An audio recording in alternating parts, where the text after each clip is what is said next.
Pas à l'abri d'un peu de volatilité. On va voir ça tout de suite avec nos experts qui vont nous accompagner. Et Jean-Jacques Ouana qui est avec nous pour cette première demi-heure, le fondateur de Riskelia et directeur des investissements d'ICAP Asset Management. Jean-Jacques, bonjour.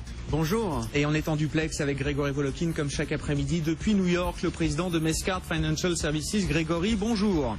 Bonjour Grégoire. Qu'est-ce qu'on peut dire de plus à quelques heures de la décision de la Réserve fédérale américaine? J'ai l'impression qu'on en a déjà tellement parlé, mais c'est quand même bien ce qu'attendent les marchés, entre autres, là, aujourd'hui. Bah écoutez, puisque tout le monde dit que la Réserve fédérale ne va rien dire, j'ai quand même trouvé deux économistes qui, eux, parient sur une hausse des taux demain. Et c'est pas n'importe qui, puisque vous avez ici l'économiste de BNP Paribas aux États-Unis, qui pense qu'il y aura une hausse des taux demain, et aussi l'économiste de Barclays. Donc ils sont peut-être très très solitaires, ils se sentiront peut-être encore plus solitaires demain. Mais en tout cas, il faut jamais, disons, vendre la peau de l'ours avant de l'avoir tué, comme on dit. Un mot à ce sujet, Jean-Jacques. On développera un peu plus longuement effectivement la séquence de marché qu'on connaît, mais de voir deux grandes banques effectivement de Wall Street, et alors BNP et Barclays, qui estiment que oui, certains éléments sont peut-être réunis pour qu'en théorie on puisse avoir demain une décision de hausse de taux du côté de la Réserve fédérale américaine. Ça vous étonne ? Pas vraiment, étant donné que le lobby bancaire aussi milite pour la hausse des taux. Donc on sait très bien que les banques aujourd'hui ne sont plus totalement objectives sur cette question. À mon sens, il est extrêmement peu probable qu'il y ait une hausse de taux demain, pour deux raisons essentielles. La première raison, c'est que la probabilité de hausse de taux inscrite dans le marché est 20%. Ce qui signifie que le marché n'y est pas préparé. Et ça, quoi qu'on en dise, c'est un paramètre important pour la Fed, même si elle ne veut pas le reconnaître. Bien sûr que c'est important à la veille d'une élection présidentielle qui est assez controversée et contentieuse. Il est évident que la Réserve fédérale ne voudra pas prendre part au débat de cette élection, et donc la meilleure façon de rester en dehors du débat, et c'est la seconde raison pour laquelle elle ne va pas monter ses taux, c'est tout simplement de passer son tour, tout en montrant quand même un ton assez restrictif pour préparer la hausse en décembre de façon assez ferme. Donc voilà ce qu'on peut attendre demain.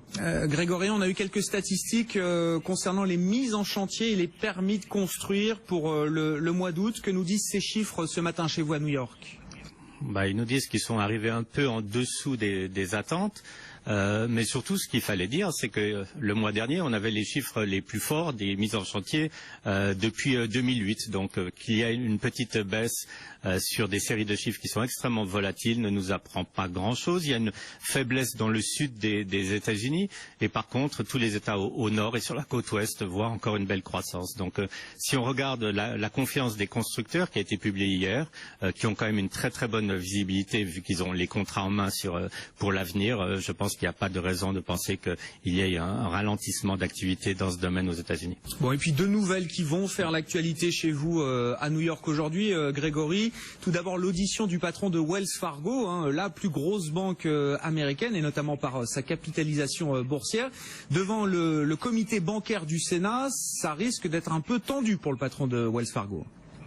Ça va être un peu difficile pour lui parce qu'évidemment il va s'excuser, il va dire c'est terrible ce qui est arrivé, mais surtout il va être obligé en fait d'accuser beaucoup de membres de son personnel. Et ce que les représentants qui vont l'interroger vont dire, mais écoutez, dans une compagnie quelle qu'elle soit, il faut que les responsabilités montent jusqu'en haut. On ne peut pas toujours dire c'est les petits qui font des erreurs et en même temps récompenser par exemple la femme qui était à la tête du réseau bancaire de Wells Fargo par un bonus de plus de 20 millions de dollars, alors qu'elle a justement profité des chiffres qui ont été gonflés artificiellement par cette fraude qui a été faite pendant des années. Donc non, il va passer un très mauvais moment, et surtout il va devoir répondre aux questions d'Elizabeth Warren, qui va sûrement pas le manquer au tournant, vu qu'elle a construit en gros toute sa carrière en attaquant et les banques et les activités des banques, quelles qu'elles soient en fait. On rappelle cette affaire de comptes fantômes, des millions, je crois, Grégory, de comptes fantômes qui ont été ouverts sans l'assentiment des clients pour permettre aux commerciaux et aux banquiers de Wells Fargo de tenir leurs objectifs et donc de toucher leur bonus. Effectivement, ça fait scandale à Wall Street en ce moment. Et puis l'autre nouvelle, alors là très intéressante, c'est la manière dont l'administration Obama, qui semble-t-il est encore disposée à prendre des décisions, veut encadrer l'utilisation de la voiture autonome aux États-Unis.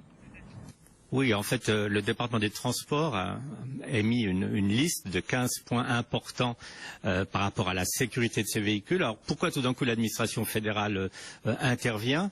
C'est assez simple. Il faut surtout empêcher une chose aux États-Unis, c'est que chaque État émette ses propres lois, parce qu'ils auraient le droit, ou ses propres règlements vis-à-vis des voitures autonomes, parce qu'à ce moment-là, ça freinerait vraiment le progrès et la possibilité d'avoir relativement rapidement des voitures autonomes. Donc en fait, l'administration veut gérer tout ce qui est les autorisations au niveau de la sécurité des voitures et laisserait aux États gérer tout ce qui est au niveau du conducteur, au niveau des assurances. C'est une sorte de partage des pouvoirs, mais qui est bien vu et qui est très bien reçu par les constructeurs automobiles, parce que ça leur donnera beaucoup de visibilité, s'ils n'ont plus qu'à répondre aux règlements justement de Washington sur les prochaines années.